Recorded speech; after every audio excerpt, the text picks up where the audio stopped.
It's me, Herb, Bob Michaels, he's a tour guide with Ghostly Images, and Tim Hayes at the Jennie Wade House. Bob Michaels here is going to give us some history on the house before we do an investigation here.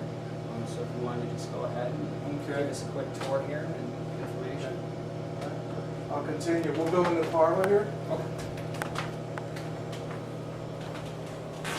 Now this house was built in 1842 and it was built as a double family dwelling, so today we would call this a duplex. You had one family living on this side of the house. You have a brick wall divides the house in half. You had another family living on that side of the house. When we go upstairs, we're going to see that the brick wall is opened up upstairs, which allows us to go through the other side of the house, but that could not be done during Jennie Wade's lifetime. Now this is Jennie Wade's photograph, and it is the only photograph we have of her. She was 18 years of age when that image was made, and she was 20 years old when she lost her life in the other room here, which is the kitchen. But Jennie did not live in this house. It was her sister, Georgia McClellan, that lived here at the time of the battle. Jennie lived in the middle of town over in that direction with her mother, her younger brother, and a crippled boy that the family took care of.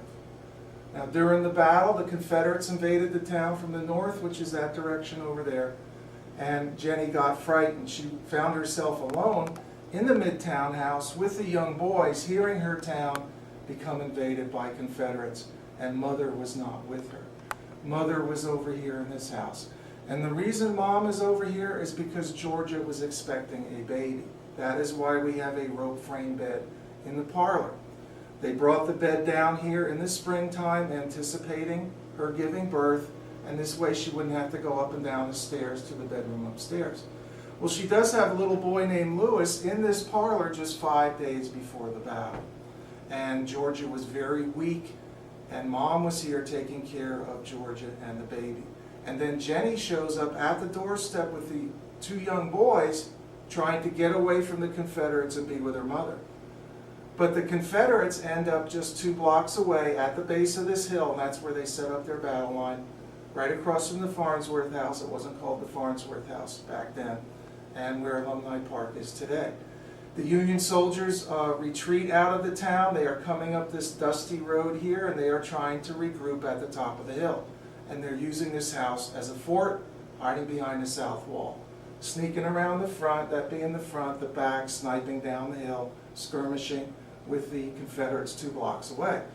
So this family ends up on the Union front line. The Confederate line is 2 blocks away. It's amazing more people were not killed in these 2 rooms here. I assure you, everybody was dodging bullets, and Georgia even wrote about laying on the bed holding her newborn son, where she could feel the heat of a mini ball go past her head. Now you can see where bullets hit the fireplace during the battle, tore the trim off. Right there is a lead bullet still embedded in the mantle. When we go in the kitchen, you will see every door in the kitchen has bullet holes in it. Every pane of glass on this north side of the house was shot out before the battle was over with, and you can still see a bullet hole in the window frame right there. So let me get this correct. Georgia herself, did she keep a diary? Is that where we've got this information from? No.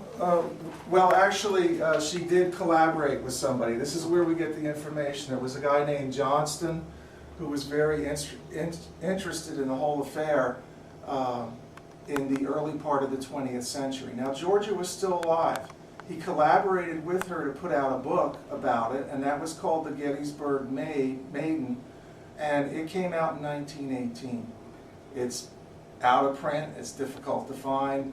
We have a photocopy of it, and then of course other people have written books since then, and a lot of what they base it on are the facts that came out in that particular book. Also, there was a Union soldier that kept a diary, and we get some information from that. So this house itself harbored Union soldiers? Or? Well, it is said that there were Union soldiers upstairs. We're not sure exactly why they were up there or what exactly was going on. You know, there's a lot of things that occurred during the battle we're just not sure about, and that's because they didn't feel any reason to give us details at that time. Yeah. Maybe it didn't seem so important then as it does now. But it is said there was a couple soldiers upstairs. Now, they might have been guarding the east-west approach to the house, because there are windows on the east-west side. Right. So we'll go in the kitchen. Yeah, or you can- let's step in the kitchen.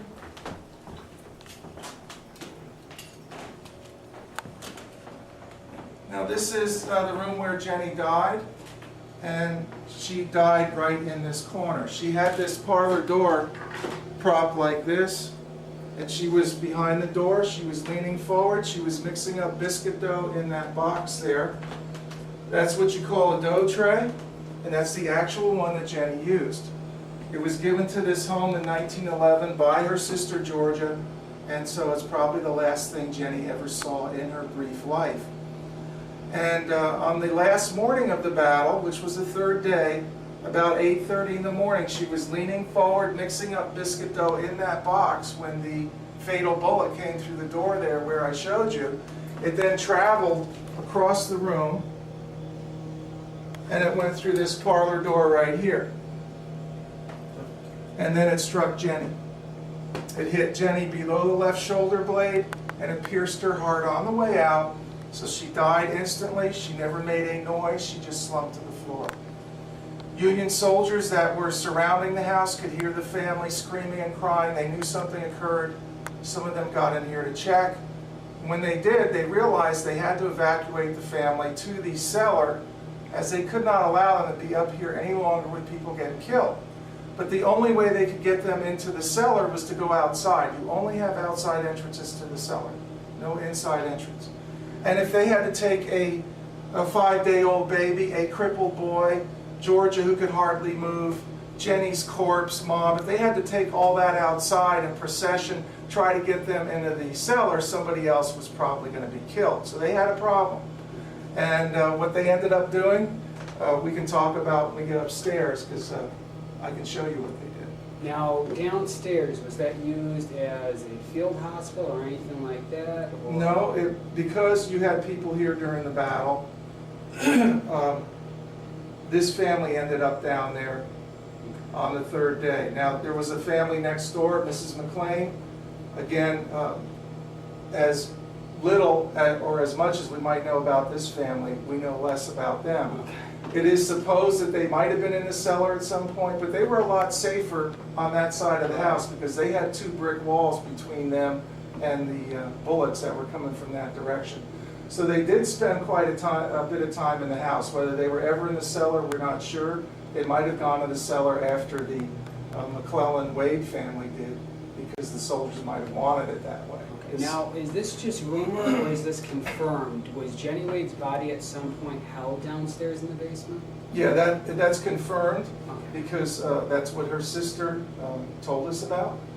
And she said her body was ended up laying in the cellar for 18 hours. And we can talk, I'll talk about Jenny's burial when we get in the cellar. Okay, all right. And I'll talk about how they got him in the cellar when we go upstairs. Okay, now we can go ahead and head upstairs Okay. after you got Okay, thank you.